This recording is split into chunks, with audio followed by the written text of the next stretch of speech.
All right, welcome back to the channel. So in this video, we're going to talk about Bob Arum and Terence Crawford and some very choice words Bob Arum had for Terence Crawford's legacy, or his concern about lack of his concern for Terence Crawford's legacy and more of his concern with making money in boxing matches. Let's talk about some very classic Bob Arum in this video.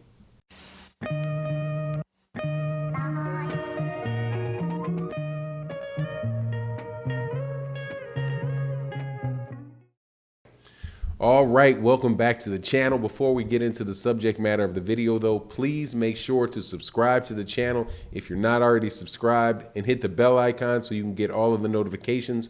Also, please like the video, share the video. It would be greatly appreciated. It goes a long way to growing the channel. So let's get into it. Bob Arum and Terence Crawford. Bob Arum was asked a question. I think this is hilarious. This is like seriously classic Bob Arum. Was asked a question about what he thinks the fight between Terence Crawford and Shawn Porter would mean for Terence Crawford's legacy. And in essence, he said, F-U-C-K Terence Crawford's resume, legacy. I'll leave that up to you guys. And then he proceeded to talk about the fight. And at the end of it, he said, this is in a Boxing Scene article. At the end of it, he talks about how he's happy and optimistic that this fight can be made. The fight between Terence Crawford and Shawn Porter, which, by the way, was ordered by the WBO. I should have said that at the top. The WBO ordered a fight between Terence Crawford and Shawn Porter. And Terence Crawford is the WBO champion. Shawn Porter is a former two-time welterweight champion. And they've been ordered to fight. So, and it is a fight that I think a whole lot of people should be looking forward to, because it is the first major fight for Terence Crawford in many years. I mean, since the Victor Postol fight is the first time. This is the first time that he is fighting somebody where people actually think that somebody can beat Terence Crawford. And that's not just because of how great Terence Crawford is. It's because of the low level of competition that Terence Crawford has. But Bob Arum wasn't having any of that conversation about Terence Crawford's legacy, and because he was talking about making money in the fight. Now, this is something that Bob Arum has talked about before, and he and Terence Crawford are, and this is in the words of Terence Crawford's co-manager, Top Rank is disgruntled with Terence Crawford. And the reason why Bob Arum is disgruntled is because Bob Arum says that he keeps losing money on Terence Crawford, and he wants to make money on Terence Crawford. He's not in boxing to lose money, right? So Bob Arum, this is why I think Bob Arum might actually be behind the WBO ordering, be part of the reason that the WBO ordered the Shawn Porter fight, because it would actually help him in negotiations with Shawn Porter, but Shawn Porter fight being a fight where you can actually make money. But Bob Arum always talks about losing money on Terence Crawford. And what we know from a conversation that took place between a guy named Bernie the Boxer and a co-manager of Terence Crawford was that Terence Crawford is on his last fight. He either has one more fight on his deal with Bob Arum, and if he doesn't, and so no matter who it is, if he doesn't have a fight by October, then Terence Crawford's a free agent. If he has one more fight earlier than that, then Terence Crawford is a free agent. So it seems like logical to me that Bob Arum would not want to just have any old fight where he could lose money, but in this particular fight, have that fight be against somebody where you can make some money. And then this particular partnership between Top Rank and the PBC, there's definitely a way where Bob Arum can make a good amount of money by partnering with Fox on a split that is predetermined, right? So there's two ways that the fight can get done. Bob Arum can enter into a contraction, enter into an agreement with Shawn Porter straight away, where they come up with a specific percentage split, right? And Bob, and you know that Shawn Porter is going to be trying to push something towards 50-50. But the way that the order works with the WBO is that the WBO mandated that in the purse split, there would be a 60-40 purse split in favor of Top Rank over the PBC, right? Because that's who the promoters are, right?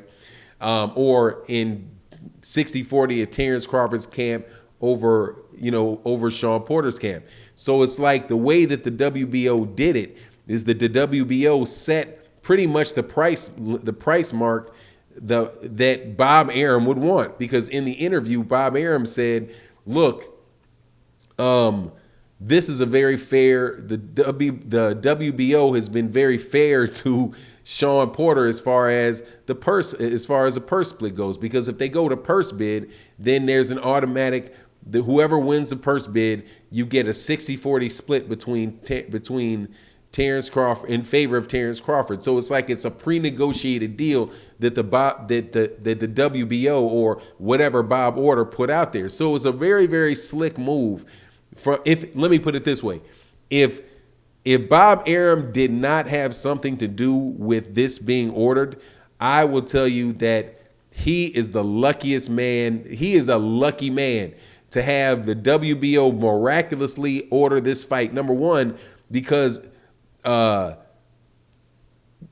Porter is not the number one rated guy in the WBO. It's Virgil Ortiz. So to have them jump over to a bigger fight and then negotiate and then pretty much pre-negotiate the purse bid into something that would be acceptable, the low level acceptable to Shawn Porter, because Shawn Porter is not going to take anything less than 40% for a fight with Terence Crawford. But at the end of the day, it's real fair. So I think that is a real interesting way for Bob Arum to get rid of Terence Crawford but make money on Terence Crawford's way out the door. Because I can't see Bob Arum at this point, unless Terence Crawford is willing to take a pay cut. I don't see Bob Arum re-signing Terence Crawford unless it is for some type of pay cut.